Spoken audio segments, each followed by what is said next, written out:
Hey, what's up? Grab that cup of coffee, that sweet tea, that Diet Coke, whatever it is that you like, and join us as we continue our training about making Sunday school awesome. But before we jump in, here are a couple of announcements that I would like for you to know, but I would kindly ask that you would share with your classes this Sunday.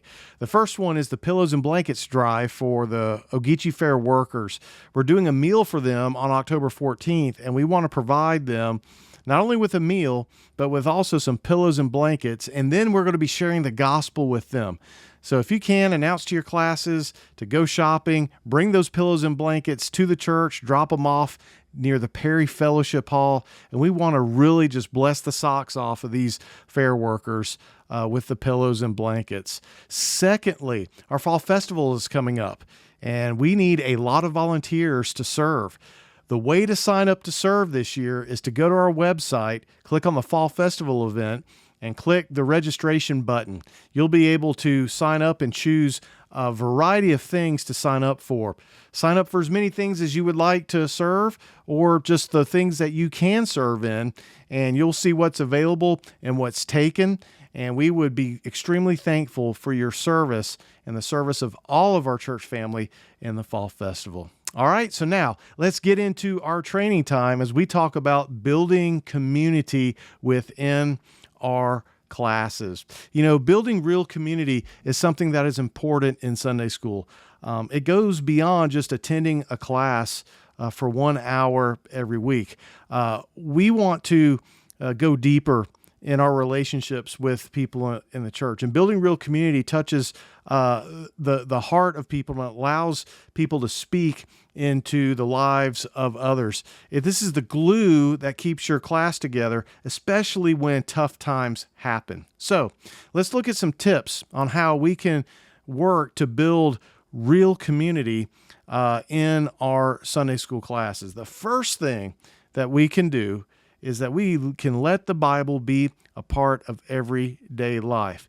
You know, too often, people only engage with the Bible during their Sunday school class and maybe during a worship service. Make Bible engagement a part of daily life. When you share with your Sunday school classes during the week, whether it's a personal conversation outside of church, or you're sending text messages or emails, or you have a social media post or whatever, share what you're reading. Share a couple of verses. We want to lead people into engaging with the Bible on a consistent and daily basis. Bible engagement is the number one indicator of spiritual health and spiritual growth in the lives of people. You're building community when you're leading people to engage with the Bible individually throughout the week and collectively as you gather together for your classes. Another way to build a real community is to share ownership of your class. You as the teacher are not the owner of your class.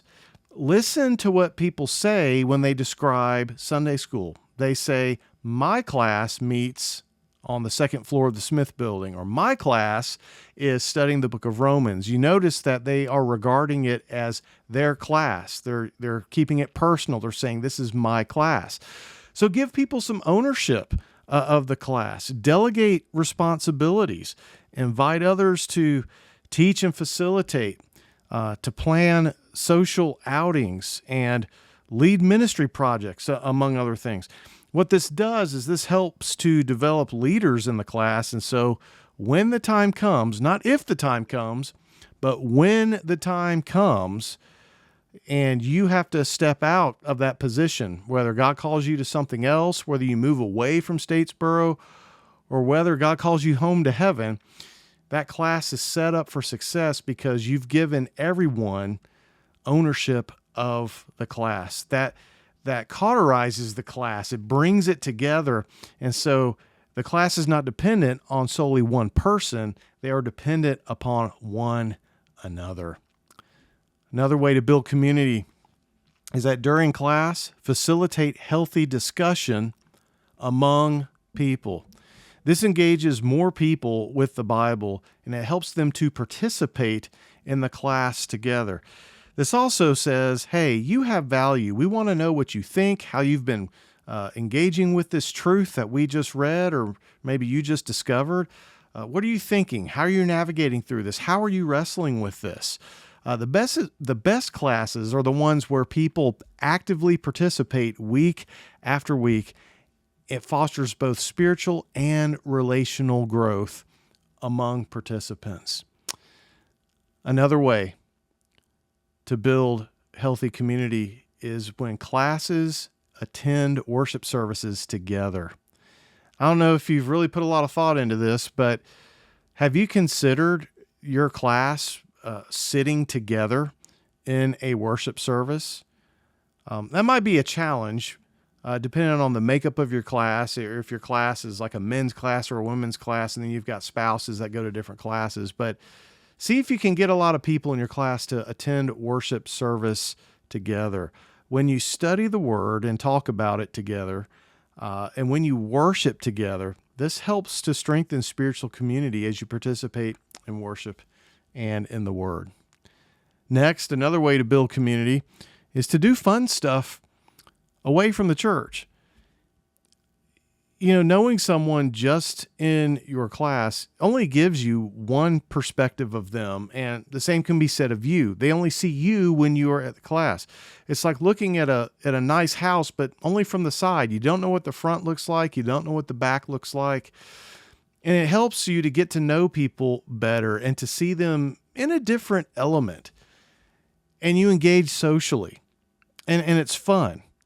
Because the Christian life is about connecting with God and about connecting with God's people. And so schedule some fun stuff to do, maybe once a quarter, twice a year. Maybe you can do it once a month. Whatever the rhythm is that works for your class, schedule these things out and get to really know those in your class. Another way to build healthy communities is connect on social media. Encourage people to friend each other on Facebook or follow each other on Instagram, or maybe you need to make a Facebook page or an Instagram account for your Sunday school class, so it's like a collection spot where you can share things like prayer requests or share victories that happen, or ministry opportunities where you can serve. And that's the last thing to talk about building healthy community. I've seen groups become the strongest when they serve together. The call to follow Jesus includes a call to a lifestyle of service. So look for ways that your class can serve both inside the church and outside the walls of the church. And when appropriate, include children of class members to serve together. Because remember, we are seeking to make disciples. And our kids will see us serving in the name of Jesus. And then they can also serve alongside us as we're doing this. And that will help them to develop a heart of service and a lifestyle of service in their lives as they're growing in the Lord. So I hope these tips are ones that you will engage in, that you'll lean into, that you'll incorporate into your classes to help make your class a better class and a more meaningful class. As remember last week, we learned what it means to teach great Bible lessons. And in this week, we're looking at building real community amongst our classes. I hope you have a great weekend, and we look forward to what God will do this Sunday at First Baptist Church, Statesboro. Thanks for being with us.